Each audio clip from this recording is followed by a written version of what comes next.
இந்த love marriage படத்தோட overview என்னன்னா, இந்த படத்தோட புரோட்டகானிஸ்ட் விக்ரம் பிரபுவுக்கு 33 வயசாகி இன்னும் கல்யாணம் இருக்காது. மூவியோட ஓப்பனிங்லேயே மேரேஜ் சீக்வன்ஸ் வருது. விக்ரம் பிரபு இந்த மேரேஜ்க்காக எவ்வளவு கஷ்டப்பட்டார் அப்படின்றத ஒரு பிளாஷ்பேக்ல ஓபன் பண்றாங்க.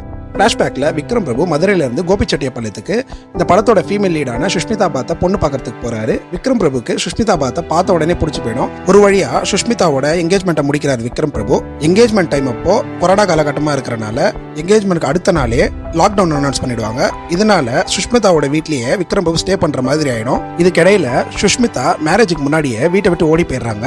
ஏன்னா சுஷ்மிதா வேற ஒருத்தரை லவ் பண்றாங்க. அதுக்கப்புறம் என்ன ஆச்சு அப்படின்றதும் விக்ரம் பிரபுக்கு கல்யாணம் ஆச்சா இல்லையா அப்படின்றதுதான் மீதி கதையா பண்ணியிருக்காங்க.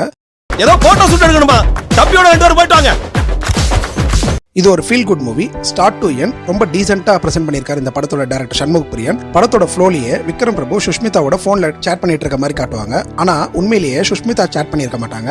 அப்ப யார் தான் சேட் பண்ணாங்கன்றத ஒரு நல்ல ட்விஸ்டா இந்த படத்துல வச்சிருக்காங்க. அந்த ட்விஸ்ட் ரொம்ப நல்லாவே இருக்கு.